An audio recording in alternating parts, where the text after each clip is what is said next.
we have that possibly other bands don't have is that we're equal in the musical direction. We're able to convey a vast amount of musical influences and cultures of music in what we play and what we record and how we perform it and deliver it.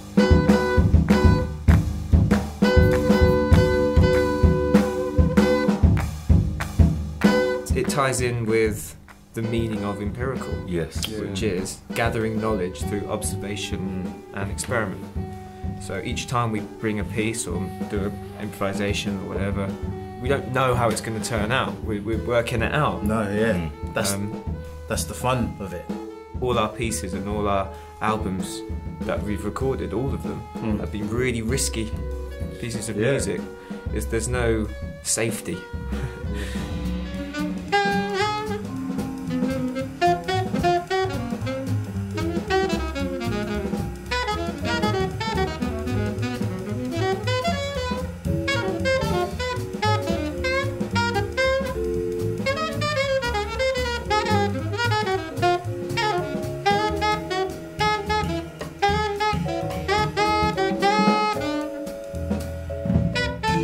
We are improvising, which makes what we do have a firm foot in the jazz idiom.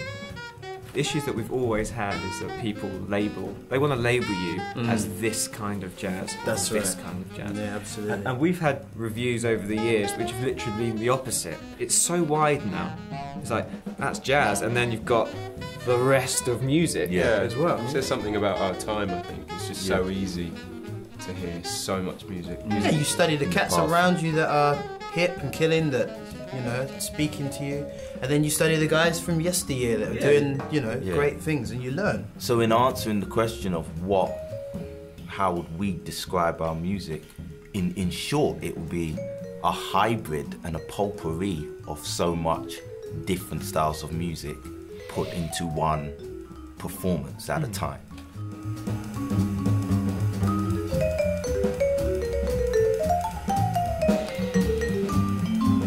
Myself and Shaney were playing in Tomorrow's Warriors. It's like a group for young musicians put together by the Dune.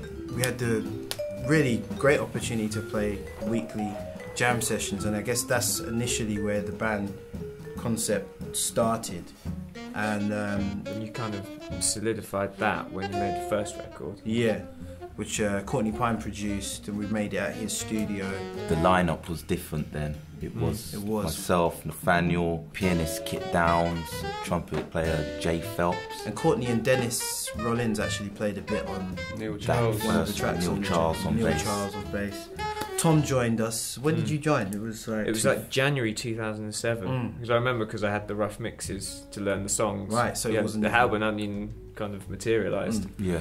We ended up going to Canada, North America. That's right, yeah. We played at Newport Jazz Festival, Yeah. which was unheard of for a bunch of 20-year-olds. And then there was a point where the lineup changed, where Kit left and Jay left, and I'd already done a gig with Lewis. We started by playing some of the songs from Out to Lunch, and then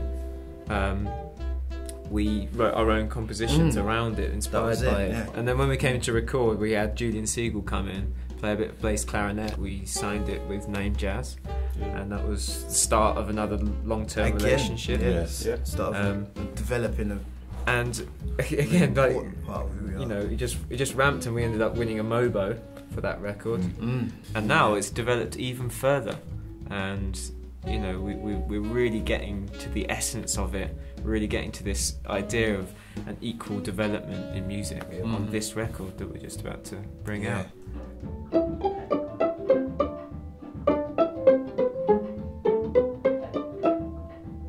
We've got a wonderful string quartet, Ben Eunice string quartet. This record has been a really interesting process, because we've made an effort to go to their world, and we've tried to get them to come to our world. And I think, you know, the cliche is of a jazz band with a string quartet is to go down a certain way where you arrange your songs with some strings on top. But we really want to try and avoid it.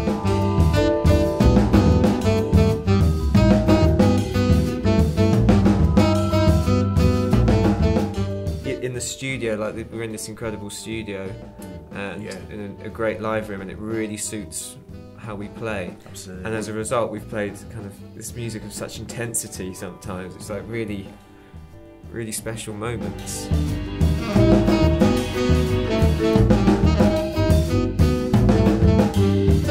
Got an ongoing relationship with Dave, who's fantastic.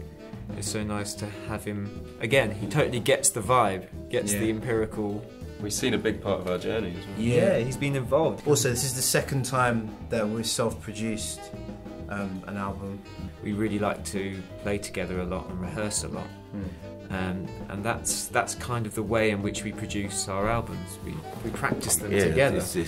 A lot of it's done before we've got to the studio.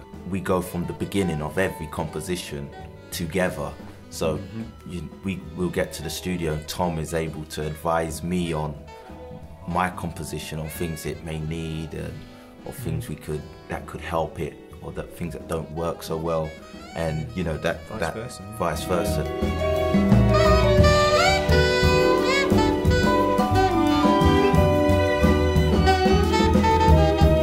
Take something away, because that's ultimately what we want, is to leave people with something, even if it's just one thing. Even if someone comes to your gig, if there's that one moment in the set that afterwards they can come up to you and say, yeah, that tune that you played, and they can hum something from it, or say, you know, yeah, there was that thing and it was that tune that you played. And it's because we always like to talk to the audience and tell them a bit about the story we're trying to tell. And you know, if they can come up to you and say, yeah, that tune that was about so and so, yeah, that touched me or moved me, or you know, that's what we want, you know, just to reach people. So sincerely hope that people will listen to this record, love it, and play it to all of their friends, and you know, spread the word.